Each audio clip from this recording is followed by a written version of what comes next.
Allez, bienvenue dans cette 5e leçon pour apprendre à devenir un coach sportif en ligne à succès et de pouvoir gagner 5000 € par mois. Si tu n'as pas vu mes vidéos 1 à 4, je te conseille d'aller les voir, je mettrai un petit lien. Alors on a parlé de quoi? On a parlé de choisir une niche, comment on fait, comment configurer son profil Instagram pour accueillir que des prospects bouillants, comment créer et livrer son offre et ensuite comment publier sur les réseaux sociaux pour attirer des clients. Aujourd'hui, je vais vous dire exactement ce que vous allez devoir écrire à vos prospects pour pouvoir les amener à un rendez-vous téléphonique, puis pour ensuite faire la vente. Dans un monde idéal, on est d'accord, le prospect, il viendrait chez vous, il vient sur ton compte Instagram, n'importe lequel, sur ton profil, il te contacte par message et il te dit « C'est super, j'aimerais trop être coaché par vous, j'ai déjà décidé, je m'en fous, j'ai l'argent, je suis prêt à payer, comment on fait, c'est où le lien de paiement ?»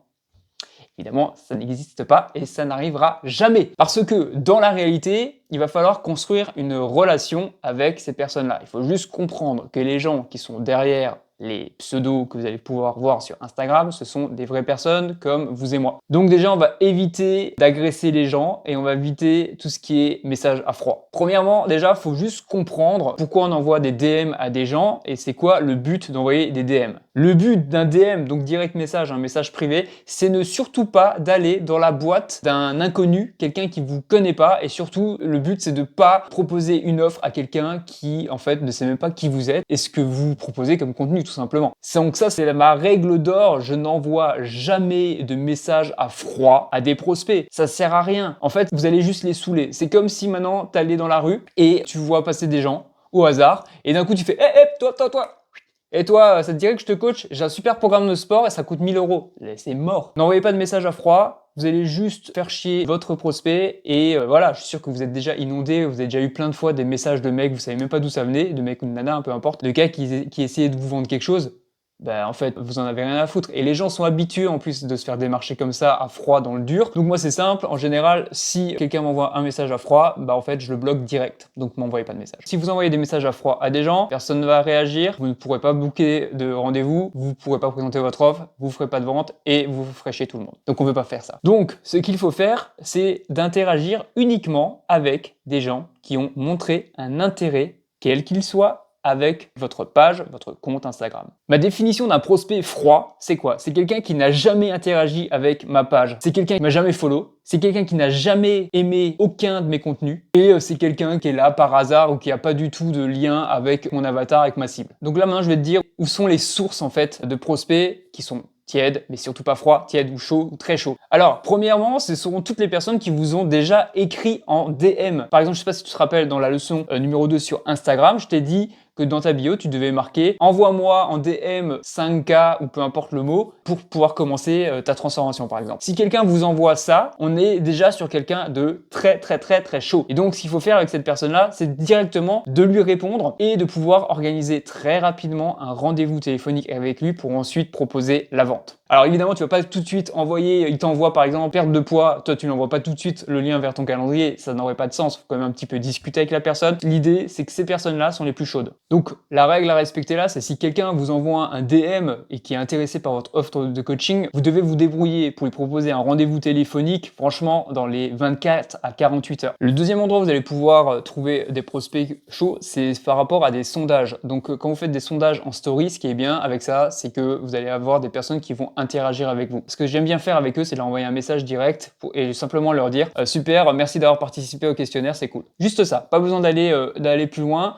C'est quelqu'un qui est encore un peu tiède, il a simplement répondu à un questionnaire, on va pas commencer à le saouler tout de suite. Tu vois, ces gens-là qui interagissent avec ta page, en fait, ce sont des gens qui ont un certain niveau d'intérêt par rapport à ton programme de coaching ou par rapport au contenu de ta page. Donc, quelque part, ils ont peut-être cette sensation ou cette envie de se dire, au fond, je pourrais travailler avec cette personne, je pourrais avoir envie de faire appel à ses services. Troisième endroit pour pouvoir envoyer des DM, ça va être par rapport aux gens qui commentent déjà mes publications. Avec ces gens-là, ce qui est bien, c'est que je vais simplement les contacter et leur dire « Salut, merci beaucoup d'avoir commenté mon contenu, ça me fait plaisir. » Le quatrième endroit où je vais pouvoir trouver les leads, c'est sur toutes les personnes qui like mes photos, que ce soit sur Instagram, sur Facebook ou sur même TikTok ou les différents réseaux. Alors, c'est pas parce qu'ils ont juste liké que ce sont pas des gens qui ne sont pas intéressés, ils ont montré un certain intérêt. Donc, ce que j'aime bien faire avec eux, c'est de simplement leur envoyer un message ou de commenter en dessous de leur propre commentaire s'ils mettent un commentaire. En tout cas, c'est de leur envoyer simplement un « Merci pour ton like. like sur tel contenu. Et ensuite, je leur envoie un autre message, c'est si jamais tu as besoin de quoi que ce soit, n'hésite pas à me demander. Et on reste sur quelque chose de très très simple. Un autre moment où vous pouvez interagir avec votre audience, c'est quand vous avez un nouveau follower, un nouvel abonné, que ce soit un ami ou quelqu'un que vous ne connaissez pas. Dès que vous avez quelqu'un qui rentre dans votre audience, ce qui est important, c'est de lui envoyer un message, qui soit automatique ou non d'ailleurs. C'est simplement de lui souhaiter la bienvenue. Tu lui envoies simplement le message, merci pour le follow, merci pour ta demande d'ajout d'amis, ou c'est génial, merci d'être dans mon audience. Le dernier endroit où on va pouvoir trouver des leads, c'est les vues qui sont sur vos stories. Les vues des stories, c'est soit ce sont des abonnés, donc ce sont déjà des gens qui sont intéressés, qui regardent vos stories.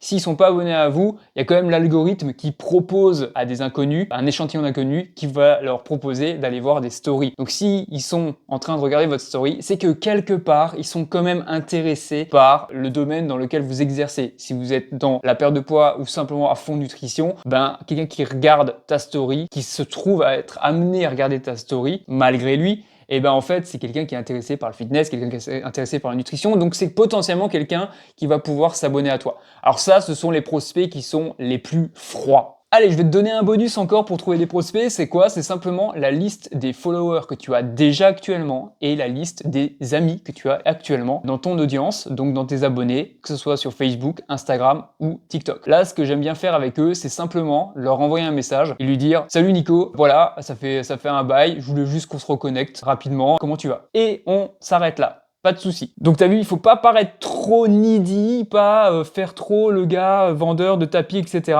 Et d'ailleurs, je peux même encore te donner un autre bonus, c'est si tu as une liste de personnes que tu connais déjà, tu peux très bien les contacter, donc en leur disant « Salut, je voulais juste reprendre des nouvelles ». Et ensuite, il y a un truc qui est vachement bien à faire, c'est au moment où il va te poser des questions, il va dire « Alors toi, quoi de neuf ?» Bah tu vas lui dire « Comme tu sais, voilà, je suis coach sportif, je viens de me lancer en ligne et j'ai un programme d'accompagnement qui va permettre d'aider ton avatar à atteindre un objectif sans la contrainte. » Et là, tu lui dis qui est-ce que tu connais qui serait intéressé par ça. Pourquoi on dit qui et pas est-ce que tu connais ou est-ce que tu serais intéressé? Là, on est tout de suite on dirige tout de suite notre message sur cet ami-là. Et en fait, c'est un peu bizarre parce qu'en gros, tu lui as pas donné de nouvelles depuis X années. Et là, tu arrives, ouais, au fait, je sais que t'es gros, ça te dirait que je te coach? C'est pas fou. Donc, du coup, c'est mieux de dire, bah, qui est-ce que tu connais parce que je viens de me mettre dans ça. Ça suppose rien par rapport à lui, tu lui proposes rien, toi tu es vraiment en mode détente et s'il est intéressé, bah, il va dire bah ouais bah moi et c'est là que tu peux continuer la conversation pour ensuite l'amener à un rendez-vous téléphonique. Une fois que tu veux ouvrir un petit peu plus la conversation, moi ce que j'aime bien faire c'est « Salut Nico, merci pour le like, merci pour le commentaire que tu as fait sur ce post. Est-ce que tu es aussi en mode fitness en ce moment ou tu es juste là pour kiffer mon contenu? Salut Thomas, merci vraiment pour ton like et tout, ça fait trop plaisir. J'espère que tu passes une bonne journée. » On s'arrête juste là. Et encore ce que tu peux dire c'est « Salut Justine, merci de t'être abonné. Dis-moi quel contenu t'a poussé à t'abonner? » Alors la première chose que vous devez vous assurer avant de contacter votre prospect, c'est de savoir à quel niveau de température est votre prospect. Pour évaluer la température de votre prospect, on va se baser sur le temps de réponse, mais aussi sur la longueur du message. Donc voici comment tu vas pouvoir vraiment définir la température du prospect. Si quelqu'un met du temps à répondre et qui te donne une réponse très courte, c'est un prospect froid. Si quelqu'un prend du temps pour répondre, mais qui te donne un message qui est très long, c'est qu'on a un prospect qui est tiède. Si on a quelqu'un qui répond très vite, mais qui donne des questions assez courtes, on a quand même quelque chose, un prospect de tiède. Et si quelqu'un te répond très rapidement et qui te donne des longues réponses, on a quelqu'un d'ultra chaud. Donc avec des prospects qui sont froids, on va pas pouvoir leur vendre quoi que ce soit, on va vraiment la jouer cool avec eux. Sur ces prospects froids, si vous leur envoyez un message et qu'ils répondent pas, ça veut pas dire qu'ils sont pas intéressés. Ça veut juste dire que pour l'instant, ils sont là, ils prennent eux-mêmes la température. Ils pourront revenir vers vous. Donc ça sert à rien de les relancer. Vous allez juste les ennuyer et vous allez juste simplement en fait faire en sorte qu'ils aient même plus envie de vous suivre parce qu'ils vont vous dire encore un mec qui est needy et qui veut absolument vous vendre quelque chose. Donc tout ce qui est froid ou tiède froid, on va simplement proposer, on va simplement envoyer un message classique et on va simplement leur proposer des ressources gratuites, voilà, pour les aider. Si évidemment s'ils sont en demande, on va pas leur forcer. S'ils répondent pas, à leur dire ah bah tiens j'ai des recettes gratuites, tiens prends mon entraînement. En fait, il faut vraiment qu'ils soient en demande, donc on les laisse venir tranquillement à nous. Pour tous les prospects qui sont tièdes et chauds, alors là, on va simplement prendre le script de DM pour pouvoir les amener progressivement vers une prise de rendez-vous téléphonique avec vous. Pour ce script de DM, il y aura 5 questions essentielles à poser pendant votre discussion. Il faut juste garder à l'esprit que les conversations seront toujours naturelles et personnalisées. Il n'y a pas des DM, ne copiez pas simplement les DM comme ça s'il n'y a pas de contexte ou de rapport avec les réponses de votre prospect. Ça serait complètement débile. Donc là, Voilà, les 5 questions, ce sont celles-ci. Première question, est-ce que je peux te poser des questions pour savoir si je peux t'aider? Deuxième question, c'est quoi ta plus grande difficulté dans ton parcours de fitness? Troisième question, quel est ton principal objectif en ce moment? Quatrième question, quel résultat tu souhaites atteindre dans les 60 à 90 jours? Et cinquième question, est-ce que tu souhaites de l'aide? Au moment où le prospect te dit oui, j'aimerais bien de l'aide pour ça, et ben tu vas lui proposer un rendez-vous téléphonique de 15 minutes. Dis 15 minutes, hein, ne dis pas 30 ni 45. Vous me proposez 15 minutes, comme ça le prospect se dit ah, ça va être court, ça va, voilà, c'est cool, c'est tranquille. Ok, donc du coup, dans cette vidéo, on a vu où trouver nos leads, comment savoir la température de nos leads et comment utiliser des DM pour pouvoir les amener progressivement vers un rendez-vous téléphonique avec toi. Donc merci d'avoir regardé cette vidéo. On se retrouve pour la prochaine pour tout ce qui est le closing. Qu'est-ce qu'on dit une fois qu'on a la personne qui a pris un rendez-vous? Comment on interagit avec cette personne et comment on fait pour lui proposer notre programme. Si ce contenu t'a plu, évidemment, je te propose de liker, de t'abonner, de commenter. Si tu commentes, je regarderai, je répondrai à vos questions. Voilà, allez, je vous dis à la prochaine. Ciao.